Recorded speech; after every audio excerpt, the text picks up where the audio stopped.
ಯುಗಾದಿ ಮುಗಿದು ತಿಂಗಳಾಗ್ತಾ ಬಂದರೂ ಹಸಿರೆ ಕಾಳಿನ ಹಬ್ಬರ ನಮ್ಮ ಮನೇಲಿನ್ನೂ ಖಾಲಿಯಾಗಿಲ್ಲ. ಟ್ರಂಚಲ್ಲಿದ್ದ ಇದೊಂದು ಗಿಡದಲ್ಲಿ ಆಗಾಗ ಕಾಳು ಸಿಗ್ತಾ ಇರುತ್ತೆ. ಹಾಗಾಗಿ ಸಮೃದ್ಧ ಸಾರು ಸಂಭ್ರಮ ಇನ್ನೂ ನಮ್ಮ ಮನೇಲಿ ಖಾಲಿಯಾಗಿಲ್ಲ.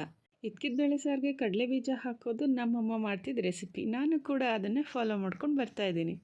ಮಧ್ಯದಲ್ಲಿ ಸಿಗೋ ಕಡಲೆ ಬೀಜದ ಟೇಸ್ಟ್ ತುಂಬ ಚೆನ್ನಾಗಿರುತ್ತೆ.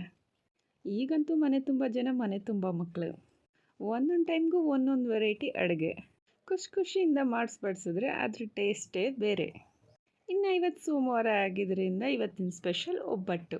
ಅದ್ರ ಜೊತೆಗೆ ಕಡಲೆಕಾಳು ಹಾಕಿ ಕಾಳುಗೊಜ್ಜು. ಇವತ್ತಿನ ಕಾಳುಗೊಜ್ಜಿನ ಸ್ಪೆಷಲ್ ಏನಂತ ಅಂದರೆ, ಕಾಳುಗೊಜ್ಜು ಜೊತೆಗೆ ಸ್ಪೆಷಲ್ ಕಾಂಬಿನೇಷನ್ ಆಗಿ ಹಾಕಿದ್ದು ಬಾಳೆಕಾಯಿ.